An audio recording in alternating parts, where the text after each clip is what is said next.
নমস্কার প্রিয় দর্শকবৃন্দ, আজকের এই ভিডিওটি শুরু করার আগে আমি আপনাদের কাছে একটি খুব সাধারণ কিন্তু গভীর প্রশ্ন রাখতে চাই। আপনি কি কখনো এমন সময়ের মধ্যে দিয়ে গেছেন যখন মনে হয়েছে সব কিছু আপনার বিপরীত দিকে যাচ্ছে? যতই চেষ্টা করছেন ততই যেন জীবন কঠিন হয়ে উঠছে। মানুষ আপনাকে ভুল বুঝছে, পরিস্থিতি আপনার নিয়ন্ত্রণে নেই, আর মনে মনে আপনি বারবার ভগবানের কাছে প্রশ্ন করছেন, হে ভগবান, আমি কি এমন ভুল করলাম? হিন্দু ধর্ম বলে এই প্রশ্ন ওঠা মানেই আপনি ভুল পথে নন, বরং আপনি এক বিশেষ সময়ের মধ্যে দিয়ে যাচ্ছেন। আমাদের শাস্ত্রে বলা হয়েছে, ভগবান কাউকে হঠাৎ কষ্ট দেন না, তিনি আগে ইঙ্গিত দেন, শিক্ষা দেন, তারপর পরীক্ষা নেন। এই পরীক্ষার উদ্দেশ্য কখনো মানুষকে ভেঙে দেওয়া নয়, বরং মানুষের ভেতরের শক্তি, ধৈর্য আর বিশ্বাসকে জাগিয়ে তোলা। ঠিক যেমন অর্জুন যুদ্ধক্ষেত্রে ভেঙে পড়েছিলেন, কিন্তু সেই মুহূর্তেই শ্রীকৃষ্ণ তাকে গীতা উপদেশ দিয়েছিলেন। আজকের এই ভিডিওতে আমরা জানব সেই গুরুত্বপূর্ণ লক্ষণগুলো, যেগুলো দেখলেই বুঝবেন ভগবান নিজেই আপনাকে পরীক্ষা করছেন। ভিডিও শুরু করার আগেই আপনাদের কাছে একটি ছোট্ট অনুরোধ। এই ধরনের ধর্মীয় ও জীবনবোধমূলক ভিডিও যদি আপনার ভালো লাগে, তাহলে এখনই ভিডিওটিতে একটি লাইক দেবেন, আপনার অনুভূতি কমেন্টে লিখে জানাবেন, আর পরিবারের ও বন্ধুদের সাথে শেয়ার করবেন। এমন আরও ভিডিও পেতে আমাদের চ্যানেল ধর্ম সেতুকে সাবস্ক্রাইব করে পাশে থাকা ঘণ্টা চিহ্নটি চাপতে ভুলবেন না। এবার চলুন জেনে নেওয়া যাক ভগবানের পরীক্ষার 7টি লক্ষণ। 1. হঠাৎ করে জীবনে কষ্ট বেড়ে যাওয়া। ভগবান যখন কাউকে পরীক্ষা করেন, তখন প্রথম যে লক্ষণটি দেখা যায় তা হল হঠাৎ করে জীবনে কষ্ট বেড়ে যাওয়া। এক সময় যে জীবনটা স্বাভাবিক মনে হচ্ছিল, সেখানে অজানা কারণে সমস্যা আসতে শুরু করে। ছোট ছোট বিষয়েও মন খারাপ হয়, কাজের জায়গায় চাপ বাড়ে, সম্পর্কের মধ্যে ভুল বোঝাবুঝি তৈরি হয়। মনে হয় যেন চারদিক থেকে জীবন আপনাকে চেপে ধরছে। কিন্তু শাস্ত্র বলে এই সময়টাই আসলে সবচেয়ে গুরুত্বপূর্ণ সময়। হিন্দু ধর্মে বলা হয়েছে, ভগবান কখনো দুর্বল মানুষকে বড় দায়িত্ব দেন না, তিনি আগে মানুষকে কষ্টের ভেতর দিয়ে প্রস্তুত করেন। এই কষ্ট আসলে মানুষের সহনশীলতা পরীক্ষা করার উপায়।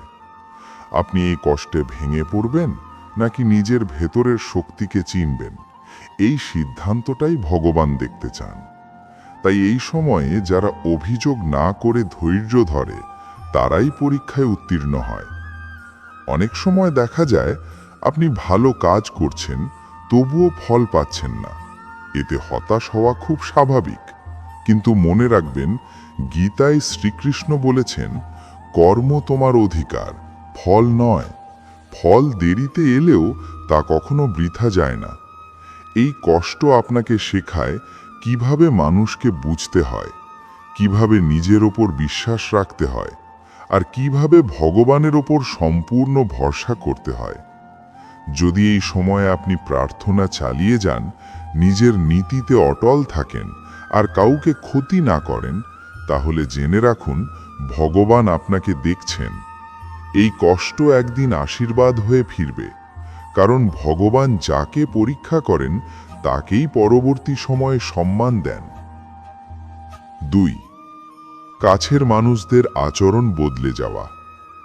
ভগবানের পরীক্ষার দ্বিতীয় বড় লক্ষণ হল হঠাৎ করে কাছের মানুষদের আচরণ বদলে যাওয়া। যাদের ওপর আপনি সবচেয়ে বেশি ভরসা করতেন, তারা আপনাকে বুঝতে চায় না। কেউ কথা কমিয়ে দেয়, কেউ অবহেলা করে, কেউ আবার দূরে সরে যায়। এতে মনে হয় আমি কি একাই হয়ে যাচ্ছি? কিন্তু শাস্ত্র বলে এই একাকিত্ব ভগবানের একটি শিক্ষা। হিন্দু ধর্মে বলা হয়েছে, ভগবান প্রথমে মানুষকে মানুষের ওপর নির্ভরতা থেকে মুক্ত করেন, তারপর নিজের দিকে টেনে নেন। কাছের মানুষরা যখন দূরে সরে যায়, তখন মানুষ বাধ্য হয় নিজের ভেতরের জগতের দিকে তাকাতে। এই সময়ে মানুষ বুঝতে শেখে সব সম্পর্ক স্থায়ী নয়, কিন্তু ভগবানের সাথে সম্পর্কটাই চিরন্তন। এই লক্ষণটি খুব কষ্টের, কারণ মানুষ আবেগের প্রাণী। কিন্তু মনে রাখবেন, শ্রীকৃষ্ণ নিজেও মহাভারতে অনেক সময় একা ছিলেন। সবাই পাশে থাকেনি, তবুও তিনি ধর্মের পথ ছাড়েননি। ভগবান এই পরীক্ষার মাধ্যমে আপনাকে শেখাতে চান যেন আপনি কারো ওপর অন্ধভাবে নির্ভর না করেন, বরং নিজের আত্মাকে শক্ত করেন। যদি এই সময় আপনি কাউকে ঘৃণা না করেন, কাউকে দোষ না দেন আর নিজের চরিত্র ঠিক রাখেন, তাহলে বুঝবেন আপনি পরীক্ষায় সঠিক পথে আছেন। ভগবান মানুষের মুখোশ খুলে দেন যেন আপনি সত্য আর মিথ্যার পার্থক্য বুঝতে পারেন। এই শিক্ষা ভবিষ্যতের জন্য সবচেয়ে বড় আশীর্বাদ। 3. মন ভেঙে যাওয়া, তবুও ভেতরে এক অদ্ভুত শান্তি অনুভব হওয়া।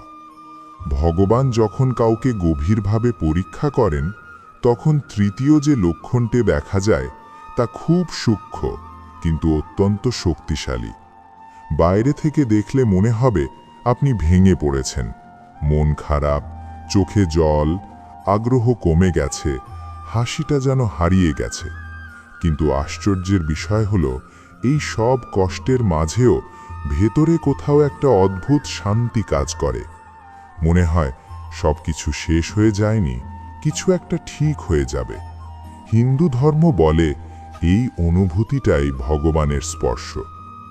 শাস্ত্রে বলা হয়েছে, যখন মানুষ শুধু নিজের শক্তিতে চলে তখন সে অহংকারে ভরে যায়, আর যখন অহংকার ভাঙে তখনই ভগবান মানুষের হৃদয়ে প্রবেশ করেন।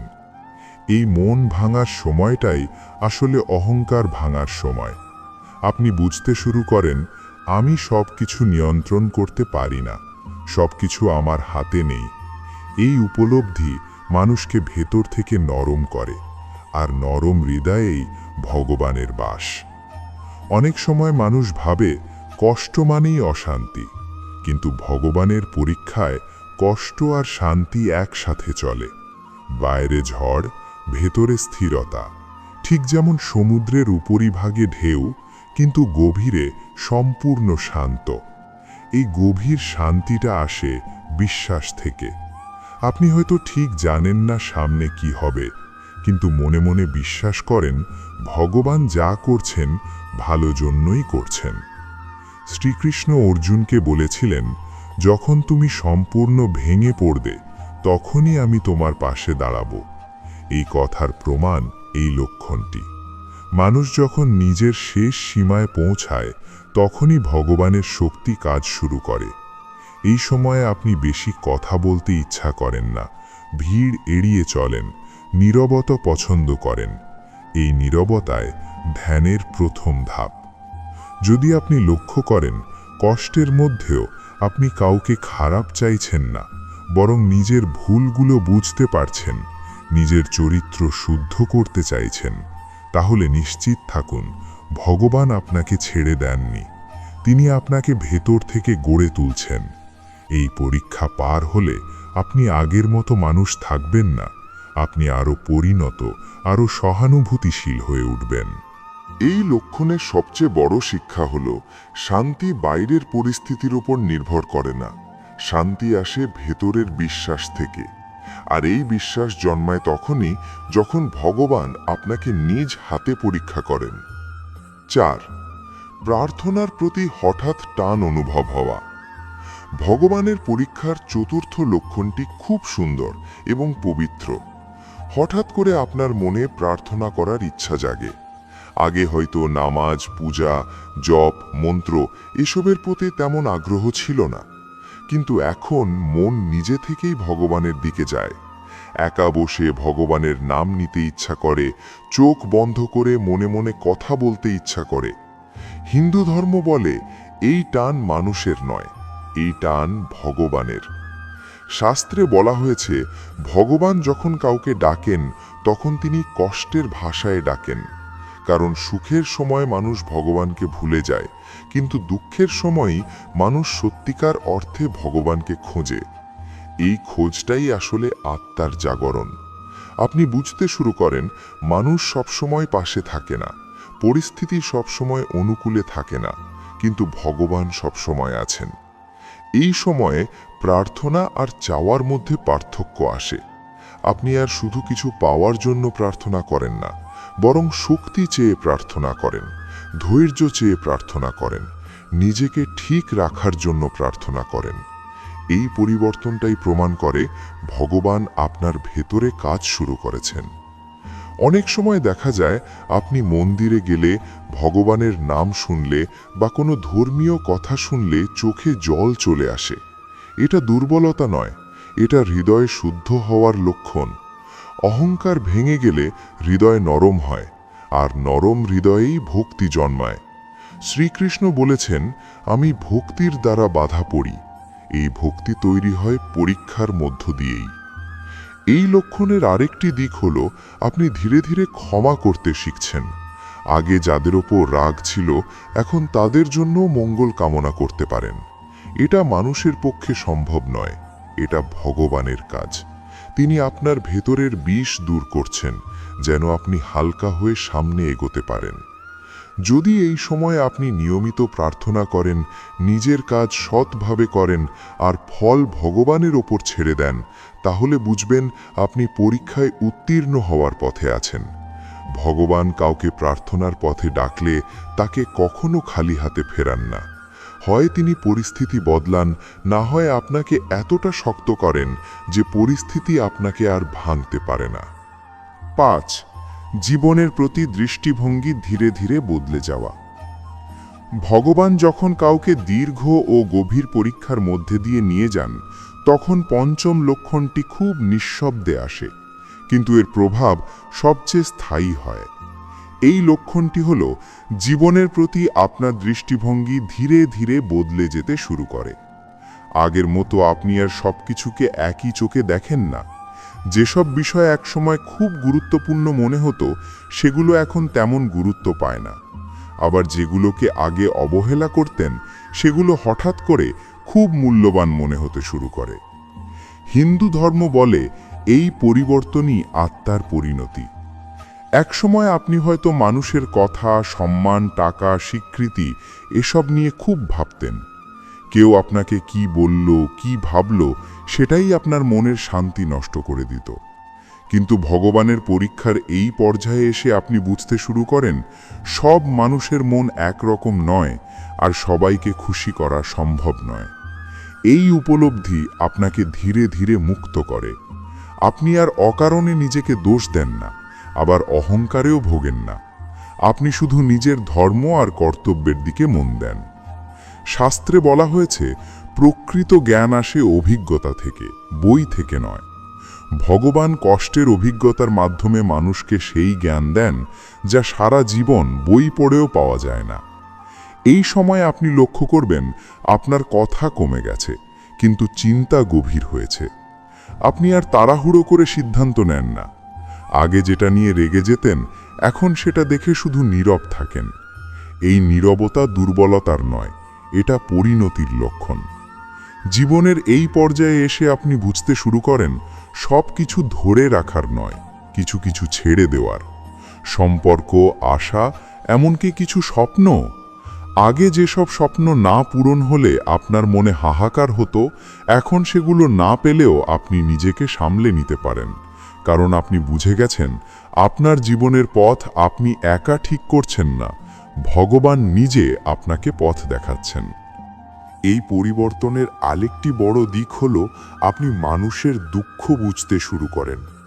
আগে হয়তো আপনি শুধু নিজের কষ্ট দেখতেন, এখন অন্যের কষ্ট দেখেও আপনার মন ভারী হয়। আপনি কাউকে কষ্ট দিতে ভয় পান, কারণ আপনি নিজে কষ্টের ভেতর দিয়ে গেছেন। হিন্দু ধর্মে এটাকেই বলা হয় করুণা, আর করুণাই মানুষের সবচেয়ে বড় ধর্ম।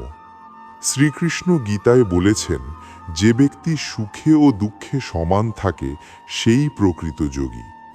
ভগবানের পরীক্ষার এই স্তরে এসে মানুষ ধীরে ধীরে সেই সমতার পথে হাঁটতে শেখে। আপনি খুব সুখে উচ্ছ্বসিত হন না, আবার খুব দুঃখে ভেঙেও পড়েন না, কারণ আপনার বিশ্বাস জন্মায় এই সময়টাও চলে যাবে। এই বিশ্বাসটাই জীবনের সবচেয়ে বড় শক্তি। এই লক্ষণের একটি গভীর ইঙ্গিত হল আপনি ফলের চিন্তা কম করে কাজের দিকে বেশি মন দেন। আপনি বুঝতে পারেন ফল আপনার হাতে নেই, আপনি শুধু নিজের কর্তব্য সৎভাবে পালন করতে পারেন। এই উপলব্ধি মানুষকে মানসিকভাবে হালকা করে দেয়। আপনার বুকের ভেতর যে অজানা চাপ ছিল সেটা ধীরে ধীরে কমতে শুরু করে। অনেক সময় দেখা যায় এই পর্যায়ে এসে মানুষ একা থাকতে পছন্দ করে। এটা সমাজ বিমুখতা নয়, এটা আত্মসংযোগ। আপনি নিজের ভেতরের কণ্ঠস্বর শুনতে শুরু করেন। এই কণ্ঠস্বরই আপনাকে ভুল পথ থেকে সরিয়ে সঠিক পথে আনে। হিন্দু শাস্ত্রে একে বলা হয় আত্মবোধ, যা খুব কম মানুষ অর্জন করতে পারে। এই লক্ষণটি প্রমাণ করে ভগবান শুধু আপনার পরিস্থিতি বদলাতে চান না, তিনি আপনাকে মানুষ হিসেবে বদলাতে চান। কারণ পরিস্থিতি বদলালেও মানুষ যদি আগের মতোই থাকে তাহলে আবার কষ্ট ফিরে আসে। কিন্তু মানুষ বদলে গেলে পরিস্থিতি আর তাকে ভাঙতে পারে না। এই পরিবর্তনটাই ভগবানের সবচেয়ে বড় আশীর্বাদ। যদি আপনি লক্ষ্য করেন আপনার জীবনে ধীরে ধীরে শান্ত গ্রহণযোগ্যতা আসছে, আপনি সব কিছুকে ভগবানের ইচ্ছা বলে মেনে নিতে শিখছেন আর নিজের চরিত্র ঠিক রাখার চেষ্টা করছেন, তাহলে নিশ্চিত থাকুন আপনি ভগবানের পরীক্ষার খুব গুরুত্বপূর্ণ ধাপে পৌঁছে গেছেন। এই ধাপ পার হলে জীবন আগের মতো আর থাকবে না, কিন্তু আপনি আরও স্থির, আরও গভীর, আরও আলোকিত মানুষ হয়ে উঠবেন। 6. একা হয়ে যাওয়া কিন্তু ভিতরে ভিতরে শক্ত হয়ে ওঠা। ভগবান যখন কাউকে জীবনের সবচেয়ে গভীর পরীক্ষার মধ্যে দিয়ে নিয়ে যান, তখন ষষ্ঠ লক্ষণটি আসে নিঃশব্দে, কিন্তু এর প্রভাব মানুষের আত্মার উপর সবচেয়ে বেশি পড়ে। এই লক্ষণটি হল মানুষ ধীরে ধীরে একা হয়ে যেতে থাকে। চারপাশে মানুষ থাকলেও মনে হয় কেউ আসলে আপনাকে পুরোটা বুঝছে না। কথা বলার লোক আছে, কিন্তু মনের কথা বলার মানুষ নেই। এই একাকিত্ব খুব যন্ত্রণার, কিন্তু হিন্দু ধর্ম বলে এই একাকিত্ব এই আত্মার প্রকৃত বিদ্যালয়। মানুষ সাধারণত একা হতে ভয় পায়, কারণ একা মানে নিজের মুখোমুখি হওয়া। ভগবান যখন কাউকে পরীক্ষা করেন, তখন তিনি মানুষের চারপাশের কোলাহল ধীরে ধীরে সরিয়ে দেন, যেন মানুষ নিজের ভেতরের কণ্ঠস্বর শুনতে পায়। শাস্ত্রে বলা হয়েছে, আত্মজ্ঞান কখনো ভিড়ের মধ্যে আসে না, আত্মজ্ঞান আসে নীরবতায়। এই নীরবতার মধ্যেই ভগবান মানুষের সাথে কথা বলেন। এই সময়ে আপনি লক্ষ্য করবেন আগের মতো গল্প, আড্ডা, হাসি এসব আর টানে না। যেগুলো একসময় আনন্দ দিত সেগুলো এখন ফাঁকা মনে হয়। এটা বিষণ্ণতা নয়, এটা ভেতরের পরিবর্তন। আপনার আত্মা এখন গভীর কিছু খুঁজছে। ভগবান আপনাকে শেখাতে চান বাইরের আনন্দ ক্ষণস্থায়ী, কিন্তু ভেতরের স্থিরতা চিরস্থায়ী। শ্রীকৃষ্ণ নিজেও এই একাকিত্বের পথ দিয়ে গেছেন। মহাভারতের যুদ্ধের আগে তিনি জানতেন শেষ পর্যন্ত তিনি একাই থাকবেন, তবুও তিনি ধর্মের পথ ছাড়েননি, কারণ ভগবান জানেন সত্যের পথে চললে একা হতে হয়। এই একাকিত্ব কোনো অভিশাপ নয়, এটা নির্বাচিত হওয়ার লক্ষণ। এই পর্যায়ে এসে মানুষ ধীরে ধীরে শক্ত হতে শুরু করে। বাইরে থেকে মনে হয় আপনি চুপচাপ, শান্ত, হয়তো একটু দূরে থাকা মানুষ, কিন্তু ভেতরে ভেতরে আপনি আগের চেয়ে অনেক বেশি দৃঢ়। আগে যেসব কথা আপনাকে ভেঙে দিত, এখন সেগুলো আর আপনাকে নাড়া দেয় না, কারণ আপনি বুঝতে শিখেছেন সব কথা হৃদয়ে নেওয়ার নয়, সব মানুষকে বোঝানোর নয়। এই শক্তি আসে কষ্ট সহ্য করার মধ্য দিয়ে। ভগবান কখনো সরাসরি শক্তি দেন না, তিনি পরিস্থিতি দেন, আর পরিস্থিতির মধ্য দিয়ে শক্তি জন্মায়। আপনি হয়তো বুঝতেই পারেন না, কিন্তু এই সময়ে আপনার ধৈর্য বেড়ে যায়, সহনশীলতা বেড়ে যায়, আর সিদ্ধান্ত নেওয়ার ক্ষমতা স্পষ্ট হয়। এই পরিবর্তনটাই প্রমাণ করে ভগবান আপনাকে পরবর্তী স্তরের জন্য প্রস্তুত করছেন। এই একাকিত্বের সময়ে আপনি প্রার্থনাকে অন্যভাবে অনুভব করেন। ভগবানের সাথে আপনার সম্পর্ক আর আনুষ্ঠানিক থাকে না, সেটা হয়ে ওঠে ব্যক্তিগত। আপনি আর ভগবানকে দূরের কেউ মনে করেন না, বরং মনে হয় তিনি আপনাকে দেখছেন, শুনছেন। এই অনুভূতিটা আসে তখনই যখন মানুষ একা হয়ে ভেতরের দিকে তাকায়। হিন্দু ধর্মে বলা হয়েছে, গুরু সবসময় মানুষ রূপে আসেন না, অনেক সময় কষ্টই গুরু হয়ে আসে। এই একাকিত্ব আসলে সেই গুরু যে আপনাকে শেখায় নিজের ওপর দাঁড়াতে। আপনি ধীরে ধীরে বুঝতে শেখেন মানুষ পাশে থাকবে কিনা সেটা নিশ্চিত নয়, কিন্তু আপনার চরিত্র আর কর্ম সব সময় আপনার সাথে থাকবে। এই লক্ষণের আরেকটি গভীর দিক হল, আপনি আর কাউকে প্রয়োজনের জন্য ভালোবাসেন না, আপনি ভালোবাসেন বুঝে, অনুভব করে। আপনি কাউকে আঁকড়ে ধরেন না, কারণ আপনি জানেন যা থাকার তা থাকবে, যা যাওয়ার তা যাবে। এই গ্রহণযোগ্যতায় মানসিক মুক্তি দেয়। এই সময়ে অনেক মানুষ ভাবে, আমি কি ভুল পথে চলছি? কিন্তু আসলে উল্টোটা। এই পথ খুব কম মানুষই হাঁটে, কারণ এই পথে হাঁটতে সাহস লাগে। ভগবান দুর্বল মানুষকে এই পথে ডাকেন না, তিনি ডাকেন তাদের যাদের দিয়ে ভবিষ্যতে অন্যদের পথ দেখাবেন। শাস্ত্রে বলা হয়েছে, যে মানুষ একা দাঁড়াতে শিখেছে সে আর কখনো ভেঙে পড়ে না, কারণ তার শক্তির উৎস বাইরে নয়, ভেতরে। এই ভেতরের শক্তি তৈরি হয় ভগবানের পরীক্ষার মধ্য দিয়েই। আপনি হয়তো আজ একা, কিন্তু এই একাকিত্বই আপনাকে এমন মানুষ বানাবে যার উপস্থিতিতে অন্যরা শান্তি পাবে। এই লক্ষণের শেষ শিক্ষা হল, ভগবান আপনাকে মানুষের ভরসা থেকে সরিয়ে নিজের ভরসার দিকে আনছেন, কারণ মানুষ সীমাবদ্ধ, কিন্তু ভগবান অসীম। যখন আপনি এই সত্য বুঝতে পারেন, তখন আর কোনো কষ্ট আপনাকে পুরোপুরি ভাঙতে পারে না। যদি আজ আপনার জীবন এমন এক পর্যায়ে থাকে যেখানে আপনি একা, কম কথা বলেন, গভীরভাবে ভাবেন আর নিজের চরিত্র ঠিক রাখার চেষ্টা করেন, তাহলে নিশ্চিত থাকুন আপনি ভগবানের পরীক্ষার খুব উচ্চ স্তরে পৌঁছে গেছেন। এই পরীক্ষা শেষ হলে আপনি শুধু সুখ পাবেন না, আপনি এমন এক মানুষ হবেন যাকে দেখে অন্যরা বিশ্বাস করতে শিখবে যে ভগবান সত্যিই আছেন। 7. সব কিছু ছেড়ে দেওয়ার মানসিকতা আসা, কিন্তু ধর্ম ও ন্যায় ছেড়ে না দেওয়া। ভগবানের পরীক্ষার সপ্তম ও শেষ লক্ষণটি সবচেয়ে গভীর, সবচেয়ে কঠিন এবং সবচেয়ে পবিত্র। এই লক্ষণটি আসে তখন যখন মানুষ জীবনের অনেক কিছু হারিয়ে ফেলে, অনেক কিছু সহ্য করে, অনেক কষ্টের ভেতর দিয়ে যায়, আর এক সময় এসে তার ভেতরে এক অদ্ভুত অনুভূতি জন্মায়, সব কিছু ছেড়ে দিতে ইচ্ছা করে। কিন্তু আশ্চর্যের বিষয় হলো, এই ছেড়ে দেওয়া পালিয়ে যাওয়া নয়, এই ছেড়ে দেওয়া আসক্তি ত্যাগ করা। হিন্দু ধর্ম বলে, এই অবস্থায় পৌঁছনো মানেই মানুষ ভগবানের পরীক্ষার শেষ ধাপে পৌঁছে গেছে। এই সময়ে মানুষ আর জোর করে কিছু ধরে রাখতে চায় না। সম্পর্ক হোক, সম্মান হোক, প্রত্যাশা হোক, সব কিছুর ওপর থেকে তার আঁকড়ে ধরার প্রবণতা কমে যায়। আগে যেটা না পেলে মনে হাহাকার হতো, এখন সেটা না পেলেও সে শান্ত থাকতে পারে।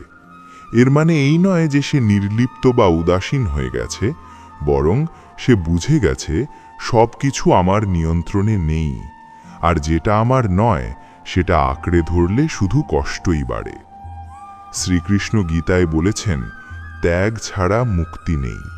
কিন্তু ত্যাগ মানে সব ছেড়ে পাহাড়ে চলে যাওয়া নয়, ত্যাগ মানে আসক্তি ছাড়া কর্ম করা। এই সপ্তম লক্ষণে এসে মানুষ সেই শিক্ষা বাস্তবে অনুভব করে।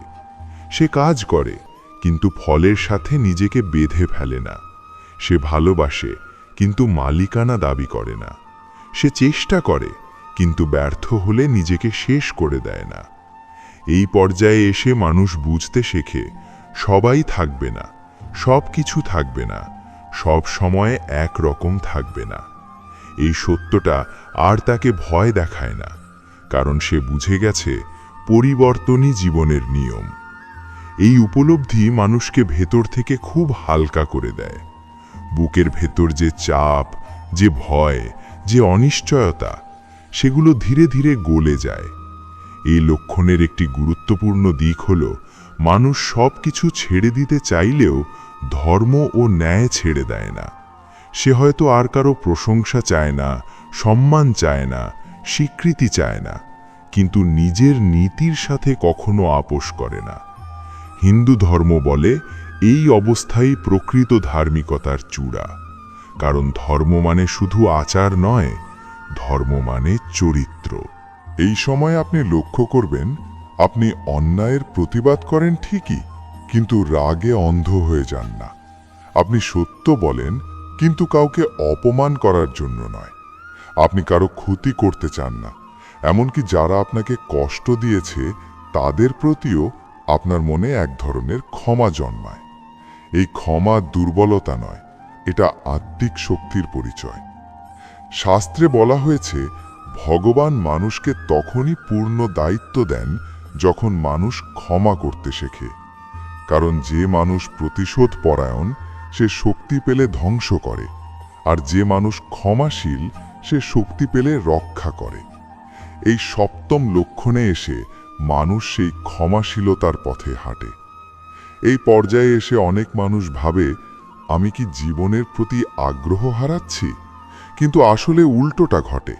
আপনি জীবনের প্রতি আগ্রহ হারান না, আপনি জীবনের মায়া হারান। এই দুয়ের মধ্যে পার্থক্য আছে। মায়া ছুটলে জীবন আরও স্পষ্ট হয়। আপনি ছোট ছোট বিষয়ের মধ্যেই আনন্দ খুঁজে পান, একটু শান্তি, একটু প্রার্থনা, একটু সৎ কাজ। এই লক্ষণের আরেকটি গভীর দিক হল, আপনি ভগবানকে আর অভিযোগ করেন না। আগে হয়তো আপনি বলতেন, ভগবান আমার সাথে এমন কেন হলো? এখন আপনি বলেন, ভগবান আপনি যা করছেন নিশ্চয়ই কোনো কারণ আছে। এই বিশ্বাস অন্ধ নয়, এই বিশ্বাস অভিজ্ঞতা থেকে জন্মায়। এত কষ্টের পরেও আপনি যদি ভগবানের প্রতি শ্রদ্ধা হারান না, সেটাই প্রমাণ করে আপনি পরীক্ষায় উত্তীর্ণ হচ্ছেন। এই সময়ে আপনি প্রার্থনায় আর কিছু চান না, শুধু বলেন, আমাকে সঠিক পথে রাখুন, আমাকে ভুল করতে দেবেন না, আমাকে অহংকার থেকে বাঁচান। এই প্রার্থনায় সবচেয়ে শক্তিশালী প্রার্থনা, কারণ এখানে চাওয়া কম, আত্মসমর্পণ বেশি। হিন্দু ধর্মে বলা হয়েছে, আত্মসমর্পণ মানে দুর্বল হওয়া নয়, আত্মসমর্পণ মানে ভগবানের সাথে একাত্ম হওয়া। এই সপ্তম লক্ষণে এসে মানুষ সেই একাত্মতার স্বাদ পায়। সে বুঝতে শেখে, আমি একা নই, আমি যাত্রায় আছি, আর এই যাত্রার পথপ্রদর্শক ভগবান নিজেই। এই অবস্থায় এসে মানুষ আর ভবিষ্যৎ নিয়ে অকারণে ভয় পায় না। সে জানে ভবিষ্যৎ যেমনই হোক, সে তা মোকাবিলা করার শক্তি পেয়েছে। এই শক্তি বাইরে থেকে আসে না, এই শক্তি আসে আত্মিক স্থিরতা থেকে। আর এই স্থিরতাই ভগবানের পরীক্ষার সবচেয়ে বড় পুরস্কার। এই লক্ষণের শেষ এবং সবচেয়ে গুরুত্বপূর্ণ শিক্ষা হল, ভগবান আপনাকে সবকিছু থেকে খালি করেন, যেন আপনাকে নিজে দিয়ে ভরতে পারেন। যতক্ষণ মানুষ জিনিসে ভরা থাকে, ততক্ষণ ভগবানের জন্য জায়গা থাকে না। কিন্তু যখন মানুষ ছেড়ে দিতে শেখে, তখন তার হৃদয়ে ভগবান স্থায়ীভাবে বাস করেন। যদি আজ আপনার জীবনে এমন এক অনুভূতি কাজ করে, যেখানে আপনি আর কিছু জোর করে চান না, কিন্তু সঠিক পথে থাকতে চান, নিজের ধর্ম ও ন্যায় ছাড়তে চান না, আর ভগবানের উপর শান্তভাবে ভরসা রাখতে পারেন, তাহলে নিশ্চিত থাকুন আপনি ভগবানের পরীক্ষার শেষ ধাপে পৌঁছে গেছেন। এই ধাপের পর আর পরীক্ষা থাকে না, থাকে শুধু দায়িত্ব। আর সেই দায়িত্ব হল নিজে আলো হয়ে অন্যদের পথ দেখানো। এই পর্যায়ে এসে মানুষ নিজের জীবনের ঘটনাগুলোকে আর বিচ্ছিন্ন বলে মনে করে না। আগে যেগুলোকে সে দুর্ভাগ্য, শাস্তি বা অন্যায় বলে ভাবত, এখন সেগুলোকেই সে শিক্ষা হিসেবে দেখতে শেখে। সে বুঝতে পারে একটা কষ্ট আরেকটা কষ্টের সাথে যুক্ত ছিল, আর সব কষ্ট মিলেই তাকে এই জায়গায় এনে দাঁড় করিয়েছে। হিন্দু ধর্মে বলা হয়েছে, জীবনে কিছুই আকস্মিক নয়। প্রতিটি ঘটনা মানুষের কর্মফলের সাথে জড়িত, আর প্রতিটি কর্মফল মানুষকে পরিণতির দিকে নিয়ে যায়। এই অবস্থায় এসে মানুষ আর নিজের অতীতকে ঘৃণা করে না। সে বলে না আমার জীবন নষ্ট হয়ে গেছে, বরং সে ভাবে এই পথ না চললে আজকের আমি হতে পারতাম না। এই দৃষ্টিভঙ্গির পরিবর্তনটাই ভগবানের পরীক্ষার বড় সাফল্য। কারণ অতীতকে মেনে নিতে পারা মানেই নিজের আত্মাকে মেনে নেওয়া। আর যে মানুষ নিজেকে মেনে নিতে পারে সে আর কাউকে হিংসা করে না, কারো সাথে তুলনা করে না। এই সময় মানুষের ভিতরের অহংকার প্রায় সম্পূর্ণ ভেঙে যায়। সে আর নিজেকে বিশেষ বা অন্যদের থেকে বড় ভাবতে চায় না, আবার নিজেকে ছোটও মনে করে না। সে নিজেকে শুধু একজন যাত্রী হিসেবে দেখে, যে নিজের ধর্ম পালন করতে করতে পথ চলছে। এই ভারসাম্যটাই আত্মিক পরিপক্কতা। শাস্ত্রে বলা হয়েছে যে নিজেকে না বড় মনে করে না ছোট মনে করে সেই সত্যজ্ঞানী। এই সপ্তম লক্ষণের আরেকটি গভীর দিক হল মানুষ ধীরে ধীরে বিচার করা ছেড়ে দেয়। আগে সে মানুষকে ভালো খারাপ ঠিক ভুলের পাল্লায় মাপত। এখন সে বুঝতে শেখে প্রত্যেক মানুষ নিজের যুদ্ধ লড়ছে। এই বোঝাপড়া থেকে করুণা জন্মায়, আর করুণাই ভগবানের সবচেয়ে প্রিয় গুণ। কারণ ভগবান কাউকে ঘৃণা করেন না, তিনি শুধু শিক্ষা দেন। এই পর্যায়ে এসে আপনি লক্ষ্য করবেন আপনার রাগ আগের মতো তীব্র হয় না। কষ্ট পেলে হয়, কিন্তু সেটা দীর্ঘস্থায়ী হয় না। কারণ আপনি বুঝে গেছেন রাগ করে নিজেরই ক্ষতি হয়। এই উপলব্ধি বই পড়ে আসে না, এই উপলব্ধি আসে ভোগান্তির মধ্য দিয়ে। আর যেটা ভোগান্তির মধ্য দিয়ে আসে সেটা কখনো সহজে হারায় না। এই সপ্তম লক্ষণে এসে মানুষ জীবনের গতি ধীর করে। সে আর অযথা দৌড়ায় না। সে জানে দৌড়ে কিছু পাওয়া যায় না, ঠিক পথে হাঁটলেই যথেষ্ট। এই ধীরতা অলসতা নয়, এটা সচেতনতা। আপনি এখন কথা বলার আগে ভাবেন, সিদ্ধান্ত নেওয়ার আগে ভাবেন, কাউকে বিচার করার আগে ভাবেন। এই ভাবনাই প্রমাণ করে ভগবান আপনার বুদ্ধিকে শুদ্ধ করছেন। এই অবস্থায় এসে মানুষের ভেতরে একটা স্থির বিশ্বাস জন্মায়, যা হবে ঠিকই হবে। এই বিশ্বাস ভাগ্যের ওপর ছেড়ে দেওয়া নয়, এই বিশ্বাস ভগবানের উপর ভরসা। আপনি নিজের কাজ করবেন, নিজের ধর্ম পালন করবেন, কিন্তু ফল নিয়ে অস্থির হবেন না। এই শিক্ষা গীতার সার কথা। আর এই সার কথা মানুষ বোঝে তখনই যখন সে পরীক্ষার শেষ ধাপে পৌঁছায়। এই সময় আপনি লক্ষ্য করবেন আপনার প্রার্থনা আরও নীরব হয়ে গেছে, শব্দ কমে গেছে, অনুভূতি বেড়েছে। আপনি হয়তো বেশি মন্ত্র বলেন না, কিন্তু অল্প বলেই গভীরভাবে বলেন। এই গভীরতাই প্রমাণ করে আপনার ভক্তি এখন প্রদর্শনের জন্য নয়, সংযোগের জন্য। ভগবান বাহ্যিক আচার দেখেন না, তিনি হৃদয়ের অবস্থা দেখেন। এই সপ্তম লক্ষণের আরেকটি গুরুত্বপূর্ণ দিক হল আপনি আর নিজের জীবনকে অন্যের জীবনের সাথে তুলনা করেন না। কারো সাফল্য আপনাকে ঈর্ষান্বিত করে না, কারো ব্যর্থতা আপনাকে আনন্দ দেয় না। আপনি সবাইকে তাদের নিজের পথে চলতে দেন। এই উদাসীনতা নয়, এই সম্মান। আপনি জীবনকে তার নিজের নিয়মে চলতে দেন। এই পর্যায়ে এসে অনেক সময় মানুষ অল্পতেই খুশি হতে শেখে। বড় কিছু না পেলেও সে কৃতজ্ঞ থাকে। একটু শান্ত ঘুম, একটু নির্ভার মন, একটু সৎ কাজ, এসবই তার কাছে বড় আশীর্বাদ মনে হয়। এই কৃতজ্ঞতাই মানুষকে ভেতর থেকে ধনী করে তোলে। শাস্ত্রে বলা হয়েছে, যে কৃতজ্ঞ হতে পারে সে কখনো দারিদ্র্য অনুভব করে না। এই সপ্তম লক্ষণের গভীরে আরেকটি সত্য লুকিয়ে আছে। ভগবান এখন আপনাকে ব্যবহার করতে চান। ব্যবহার মানে শোষণ নয়, ব্যবহার মানে উদ্দেশ্য দেওয়া। এত কষ্ট, এত শিক্ষা, এত পরিবর্তন সবই বৃথা যায় না। ভগবান এমন মানুষকেই বেছে নেন যারা ভেঙে আবার দাঁড়াতে শিখেছে, কারণ তারাই অন্যদের ভাঙা অবস্থায় বুঝতে পারে। এই অবস্থায় এসে আপনি হয়তো খেয়াল করবেন মানুষ অজান্তেই আপনার কাছে শান্তি খুঁজে পায়। তারা আপনার সাথে কথা বলতে ভালোবাসে, আপনার পাশে বসে হালকা অনুভব করে। আপনি কিছু বলেন না, তবুও মানুষ সান্ত্বনা পায়। এটাই আত্মিক শক্তির লক্ষণ। এই শক্তি চেঁচিয়ে আসে না, এটা নীরবে কাজ করে। এই সপ্তম লক্ষণের শেষ দিকে এসে মানুষ এক অদ্ভুত নির্ভয়তা অনুভব করে। মৃত্যু, ক্ষতি, একাকিত্ব এসব ভাবলেও আর আগের মতো ভয় লাগে না, কারণ সে বুঝে গেছে জীবন শুধু শরীরের নয়, জীবন আত্মার, আর আত্মা কখনো নষ্ট হয় না। এই উপলব্ধি মানুষকে সত্যিকার অর্থে মুক্ত করে। এই মুক্তি মানে সংসার ছেড়ে যাওয়া নয়, এই মুক্তি মানে সংসারে থেকেও বন্ধন মুক্ত থাকা।